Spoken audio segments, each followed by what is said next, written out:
Elspeth's mysterious, powerful, and a bit creepy.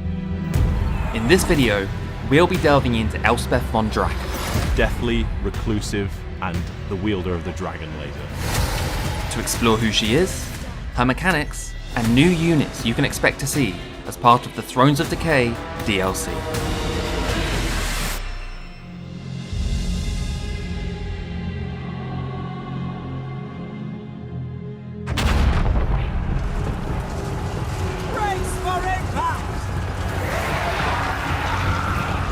Her name echoes throughout the lands of the Empire, her story shrouded in mystery. Elspeth von Draken is of course our seemingly ageless personal protector of the Empire. Not that anyone believes her, of course.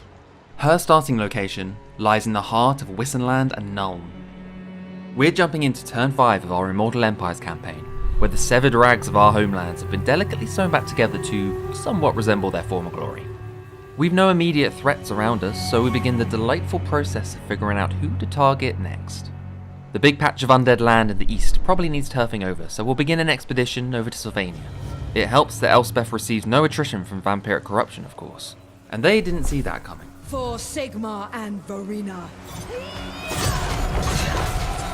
Elspeth provides the fantasy of the kind of morally grey saviour of the Empire.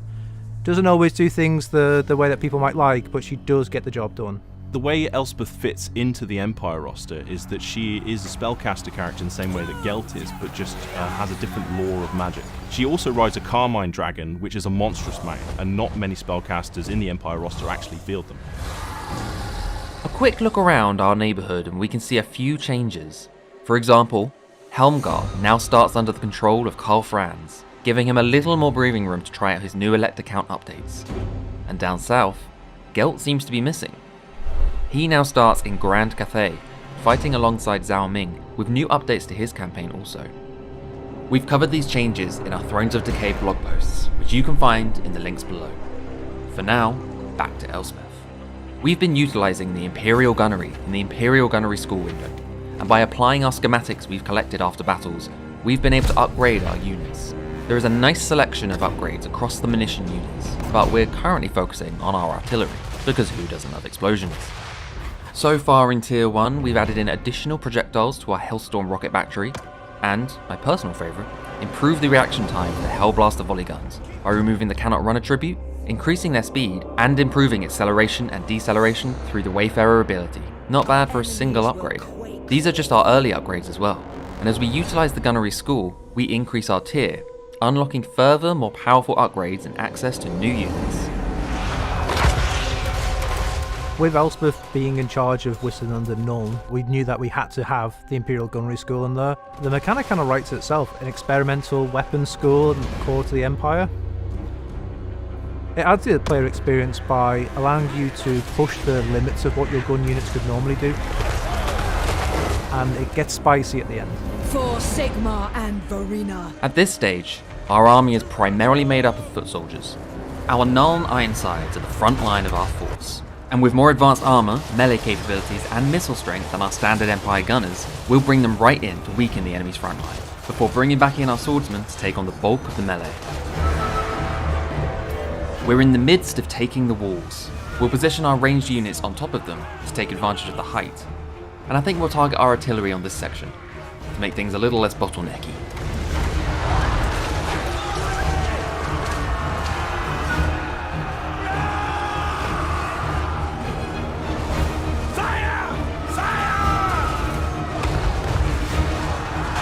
Vlad has joined the fray, and call me over the top, but while he's caught up, I'm just going to target all my artillery on him.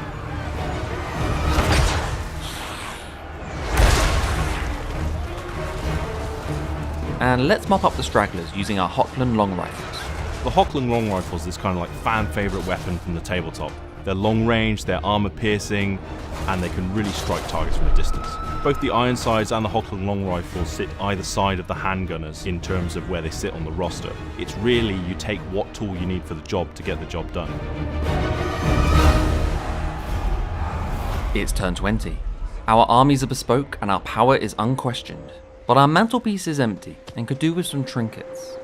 The Dark Lady of Nuln is a bit of an antiques collector. Magical arcane artifacts entrance her, as she yearns to understand the lore of death in its entirety. In her quest to complete her collection of artifacts though, she needs a quick way to travel.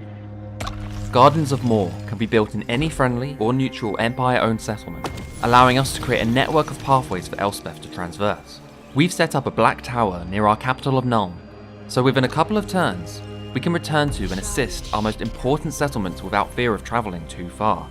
Gardens can be used to construct unique buildings to provide extra settlement garrisons, unlock units, and boost your abilities in campaign and battle.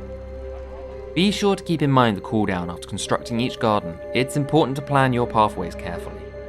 We introduced the Gardens of Morr mechanic to really tap into the lore of Elspeth, of this mysterious woman that goes between Black Towers and her relationship with the Cult of Morr. From a gameplay side, it really helped her to zip around the Empire and protect them in dire straits. Rather than rely on these gardens too much, let's make sure our homeland is well defended by utilising our Master Engineer Lord. Compelled by good sense. So hailing from the Engineers Guild, the Engineers are kind of these master craftsmen who specialise in creating all the weird and wonderful weapons that the Empire used to dispatch of their enemies during battles. The difference between the Engineer and the Master Engineer is the Engineer is a hero and wields a repeater rifle, and he can use the ability Mercurial Shot from the Tamarkan book. The Master Engineer wields a grenade-launching blunderbuss, and both units can also call down the fearsome pigeon bombardment. Cuckoo Boom is the rallying cry of the Engineers, I believe. Alongside them, we have a new legendary hero. Theodore Bruckner, known as the Titan Headsman, is this kind of champion of Null, the Justicar who kind of fights enemy characters. He is also the only character that is mounted on a demigryph.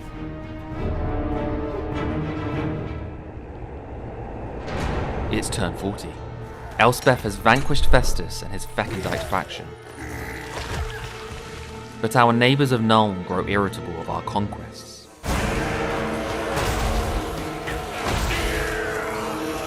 The Wargroves of Woe have turned our forests against us. It may be because we discovered the Nemesis Crown and after taking it for ourselves gained diplomatic penalties for all factions nationwide. Whoops. Elspeth can't help herself. Much to Elspeth's joy, the Nemesis Crown is a free update in patch 5.0. Within our Imperial Gunnery school though, we've reached tier 3, unlocking the Amethyst panel. We can now purchase, recruit, and upgrade Amethyst units, taking advantage of their magically augmented munitions. Amethyst artillery is also available to us now, turning the tide on Drycha's invasion. Better get collecting those schematics. It will rain death. The Amethyst Armory bring that combined focus of guns and magic, which you don't normally see within the Empire, and they are very potent, especially with all the combined bonuses you can get for the Amethyst units and the regular counterparts.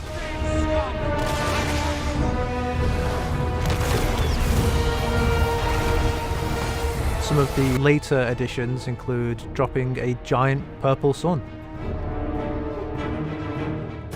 The Nemesis Crown sits heavy upon Elspeth. As we dominate, we make more and more enemies with our neighbours, but the temptation for Elspeth is too much. So while we have the option to drop it off at the nearest thrift store, I think we'll keep it. I protect the Empire. We're winning the war. But Drycha has made a bold move for her swan song, stepping forth into our lands to attack our capital of Nuln. We can't travel to a besieged settlement using the Gardens of Morr, but Grunberg? That ain't too far away. Betwixt the veil. Right, I can't handle an army of 40 units, so Elspeth's backup is going to come in as and when she's needed.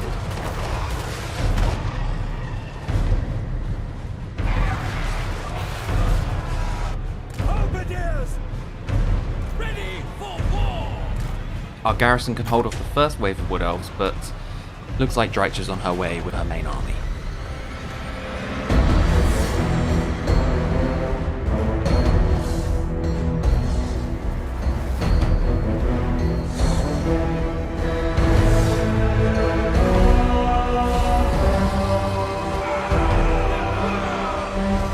Elspeth arrives atop her Carmine Dragon.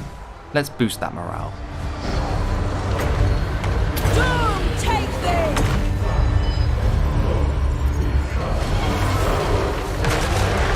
As we lose units of our garrison, it frees up space for more of Elspeth's more qualified soldiers to arrive as backup. Oh, wait, those are my cannons. Oh well. My Knights of the Black Rose will avenge them. The Knights of the Black Rose are this sword and board cavalry that really excel in sustained engagements.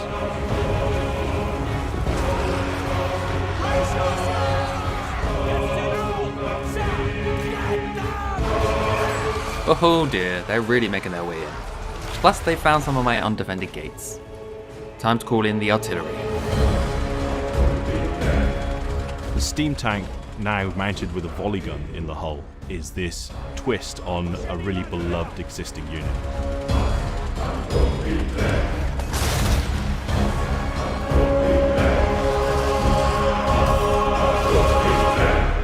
Ah, here comes our navy.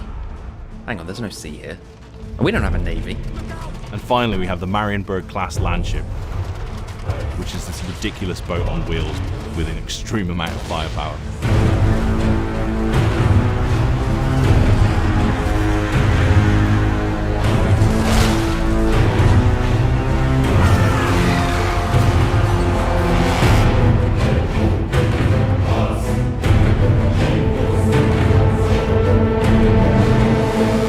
Theodore, mate, I know you're on your last legs, but I need you back in the fight. Okay, he's going down. But his Bale Flame amulet has other ideas.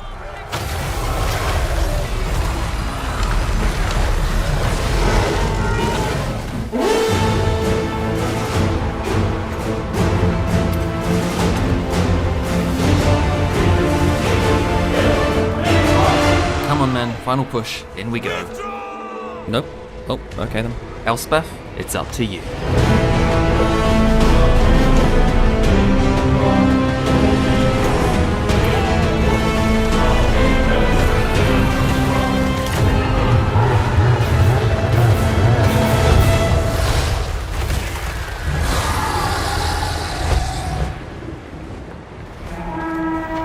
The Empire flourishes.